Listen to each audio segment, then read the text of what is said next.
Yeah, what's up, everybody? This is Kenner from Boston Celtics, and you are watching Ball Control Best Channel on YouTube. Cue the intro, DJ.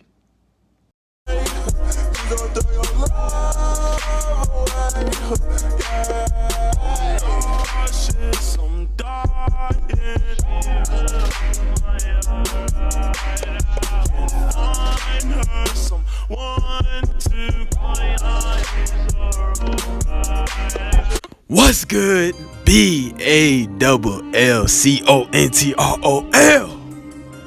Ball with your friend, I'm MJ. Today, I got another double upload for you guys. Like I told y'all, man, double upload tonight.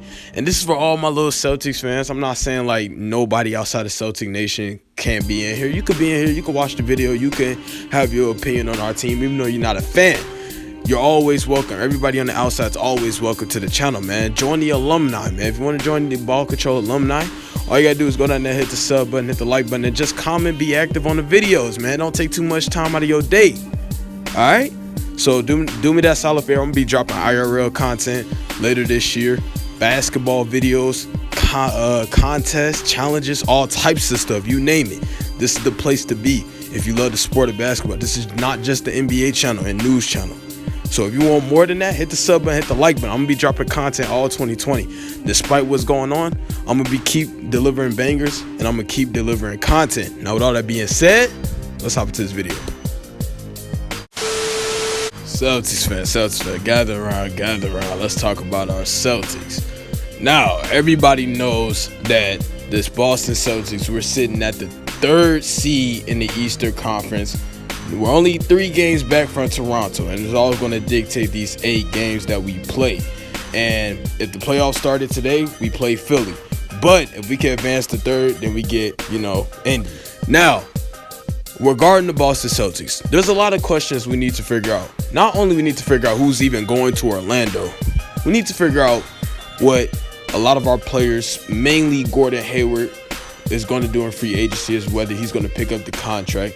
And what are we going to do about our big man position, considering the fact that we got Giannis and Joel Embiid in the Eastern Conference? Now, I haven't made a Celtic video in a minute, and this is the perfect time to talk about them, man, because there's a lot of stuff going around the NBA. There's a lot of stuff happening right now, okay? A lot of news, things like that. Now, first things first, I want to touch on the talent on our team. Honestly, I think we have one of the best teams in basketball. I think we have a really good roster. I think we can hold our own pretty much against any team in the league. We can hold our own against teams out west, whether that's the Clippers, whether that's the Lakers. We can hold our own against teams out east, Milwaukee, Philly. Now, I do think what separates us from Philly, they have Joel Embiid, man. And I feel like Joel Embiid is going to be that problem that we deal with because we don't have a man in the middle. Now, I want to touch a little bit on Jason Tatum and how he progressed, and y'all seen it. I mean, let's be real. Future top 10 player in basketball, hands down. That's JT. I don't understand how Bulls fans see Zach LaVine being better than Jason Tatum. You'll be shocked. I don't see how Jason Tatum is overrated. Now, I do agree with this. A tad bit, I do see some Celtics fans overrating him a tad bit, things like that. But we're Celtics fans. Jason Tatum is like our own. Of course, we're gonna overrate him. Every fan base overrates their star players. Let's be real. Every fan base does it. I mean, go ask Chicago. They do it with Zach LaVine. Go ask Utah. They do it with Donovan Mitchell. I mean, the list goes on and on. Okay? So everybody overrates their favorite player / best player on the team. But Jason Tatum has taken up on superstar role, and I think JT is going to be a problem in this league for years to come. Hopefully, he signs this max contract. We could get him under contract. Hopefully, there's no controversy with the contract details. Just hand him his money. Give him his money. Danny Ainge, don't even stress it. Don't even be like, oh, well, you ain't played this playoff. Because Jason Tatum is going to play. The reports came out as false, in case people was wondering. He's going to play in this, Orlando bubble. He's going to play. But I think Danny Ainge, just give him his money. Just give him his money. Let's call it a day. Let's move on. You know what I'm saying? Now I want to talk about our center position because I do think our center position is in the most unique situation in the league. Do I think we can hold our own against Giannis at the cup? No. Do I think we can stop Joel Embiid in the post? Hell no. So with the center position, I feel like we could go a lot of ways this year to improve that center position. It's a lot of ways we can go to improve our center position, okay? I think, first off, let's talk about the draft. We hold 3 first-round picks going into this draft. We all know the Celtics are one of the best at getting draft capital in the league. So we hold 3 first-round picks.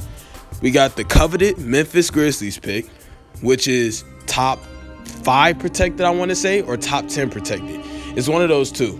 I think it's top 10 protected. So somebody in the comment section could let me know if it's top 10, top 5. I know it's one of those two. I know it's a protected pick, and it could be in a lottery still. So we have that Memphis pick going for us. Then we have our own pick, and then we have that Milwaukee Bucks pick. Now, what I think, if I'm Danny Ainge, what I would try is, I think we have the assets, we have the draft capital to trade up to go get James Wiseman. Because this draft class isn't as deep as far as talent, as far as superstars talent. And I think Danny Ainge can make a move for that. Now, if the Memphis Grizzlies pick is top 5 protected, let's say hypothetically it's top 5 protected, you're looking at 6 through 10, well, 6 through 14 as far as the lottery, but 6 through 10 you can get, as long as it don't land in the top 5. So if Boston lands at the 6th pick, right outside of the top 5, and then our own pick is in like 20, in the 20s, and then we already know where the Bucks pick is going to be at, because the Bucks pick is a top 10 protected, and the Bucks are damn near probably going to the finals. So that pick is going to be bottom of the damn draft, okay? So what we could do is we'll probably have like the 6th pick in the draft, the 20-something pick, maybe like our own pick could be in the teens, depending on how we do in the playoffs. And then we had the Bucks pick, and the NBA draft lottery is completely randomized. So who the fuck knows where our pick could be? Okay, who knows? So say hypothetically we land at the 6th pick, we can make a trade offer for, I don't know what team could be in the top 5. I mean, you got Detroit, Phoenix, Chicago possibly. You got a lot of these teams that could be in the top 5. Y'all know what I'm talking about. Atlanta probably. So y'all could go in the comment section and figure all that out for me. But say if you get the 6th pick, James Wiseman is probably going top 5. We all know James Wiseman is going top 5. If I'm Danny Ainge, the package I'll do for somebody like a Wiseman, this is just off the top of my head. Now, who knows if the money well, not the money, but who knows if we got to take back salary from that team, yada, yada, yada, because we're trading up for a pick. So I say hypothetically, hey, possibly package Gordon Hayward. You know what I'm saying? Maybe Gordon Hayward, or not even Gordon Hayward, probably like Romeo Langford, give them a young guy, Romeo Langford, because Romeo Langford's not finna. He's been playing good for us. I like Romeo. I wouldn't mind keeping him, but if it could get us James Wiseman, why not pull the trigger? Why not pull the trigger? So I say maybe like a Romeo Langford, the 6th pick, if we land at 6, and possibly our own pick, or hell, even a future pick. And we give that to whatever team that is in a position to take Wiseman, and we trade that pick for James Wiseman. That way we could get us a starting center who's 7'1". James Wiseman is a monster. You don't know who James Wiseman is? I'm probably going to throw some highlights on the screen for you. James Wiseman is a problem, okay? This dude is a beast, utterly beast. And imagine him playing on the Boston Celtics, a championship-ready team. And not to mention, he's going to be on a rookie deal. So it's not going to cost us no money. It's not going to break the bank. And he's young. And he could grow with Jason Tatum, Jaylen Brown, guys like that. Grant Williams. I love Grant Williams. And I'll give Robert Williams some time to develop, and he could come off the bench and be a spark, an energy builder. And you could keep Daniel Theis for like mentorship, all that stuff, to keep the glue stable, things like that. I think Daniel Theis should stay. I wouldn't be mad if Cantor leaves. I honestly don't care if Cantor leaves. I like Enes Kanter. But if he leaves, I don't care. Okay? So I mess with stuff like that. I really do. I think James Wiseman, I think if we are in the position to trade up for James Wiseman, I really think Danny Ainge should really take a look at that, because this draft class ain't that deep, and a lot of teams in the top 5 might trade back just to get more draft capital for next year. So be on the lookout for that. Now we got the draft about the way. Let's move on to free agency. Now, this year's free agency class is pretty decent. It's not bad as far as for big men. It's not terrible. You're looking at Marc Gasol. You're looking at Serge Ibaka. You're looking at Hassan Whiteside, Bismack Biyombo. We could bring back Aaron Baines. We got guys like that. The center position isn't that trash this offseason. It's not that trash. Andre Drummond just recently opted into his contract with the Cleveland Cavaliers. Not surprisingly, because the contract was like $28 million. He needs to opt into that because he ain't getting that shit nowhere else. So smart man. But I'm looking at this year's free agent for centers. I don't think a lot of these centers that's available is going to break the bank. Now, who I like out of this whole thing, I like Serge Ibaka. I think Serge Ibaka could come in. He could pretty much be like a Daniel Theis, but obviously he's bigger. He's like 6'10". He's bigger. Not only that, he can shoot.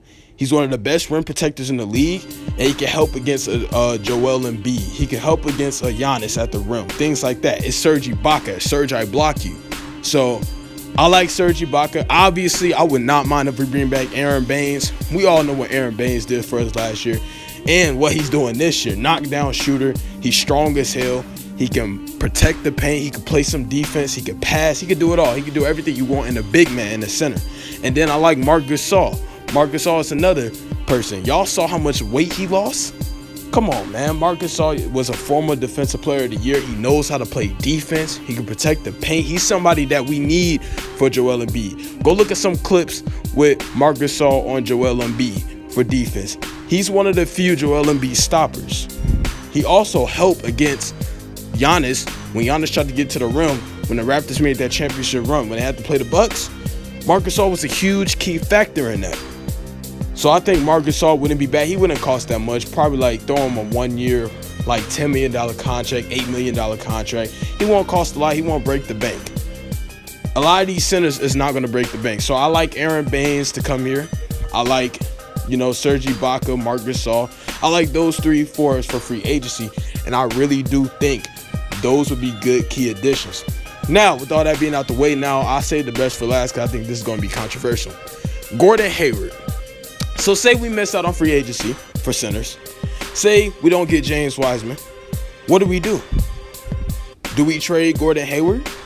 Or do we try to at least restructure Hayward's contract? Or if he opts in or if he opts out, he takes less money. I wonder what do we do with that? Now, Gordon Hayward, I do feel like I like Gordon Hayward. We all love Gordon Hayward. I think Gordon Hayward can still play. Before he broke his hand, he damn sure almost could have went to the All-Star game. So I like Gordon Hayward. I really want to keep him, but do you guys really want to pay Gordon Hayward $28 million to $30? I don't know. I don't want to pay Gordon Hayward that. I wouldn't pay him that. And if he doesn't want to restructure his contract, I think we should probably move him. You could get something back. Move him for maybe a Steven Adams. You can move him for Steven Adams. Throw some picks in there to help out with them, so they can take on Gordon Hayward. Probably throw one of the Memphis picks or throw one of your own picks. Go get Steven Adams possibly or Yusuf Nurkic. You know what I'm saying? I think guys like that will really help the team. Steven Adams, Yusuf Nurkic. These are all guys that can provide answers for Giannis and Joel Embiid. So. And we missed out on Clint Capella, but I'm not too mad. I kind of didn't want to trade Gordon Hayward for Clint Capella, so I'm kind of glad we didn't do that. But these are just some options. You know what I'm saying? Or maybe move Gordon Hayward for more bench pieces so we can have more scoring off the bench. So I think the Celtics, we have a lot to figure out in the offseason. I really do. I think there's a lot of stuff we can really address, and we can go a lot of directions, It's a luxury. We have a championship-ready team.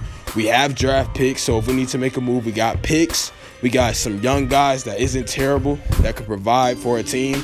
And, and we have, we have a piece in Gordon Hayward. If we need to flip a contract, we have that as well, where we don't have to move Marcus Smart, Kemba, Jaylen Brown, and Jason Tatum, our 4 main guys. But again, if we could keep Gordon Hayward and get a nice center, I'm all for it because I like Gordon Hayward. I really do. I really like Gordon Hayward. I actually want to keep Gordon Hayward. But if we got to make that move, I wouldn't be mad at it. I wouldn't. It'll help save some money on the cap because we got to pay Jason Tatum. We do. and we need a center. So Gordon Hayward might get traded. Be on the lookout for that. But hey, that's going to be it, Celtics fans. I'm glad you guys stopped by for the conversation. Y'all go down there, hit the sub button, hit the like button. You know what I'm saying? We finna win the chip pretty damn soon. Don't worry about it. Celtics Nation, I'm out. Salute to everybody at home. Salute to everybody watching the video. I'm your host, MJ. I'm out. Peace.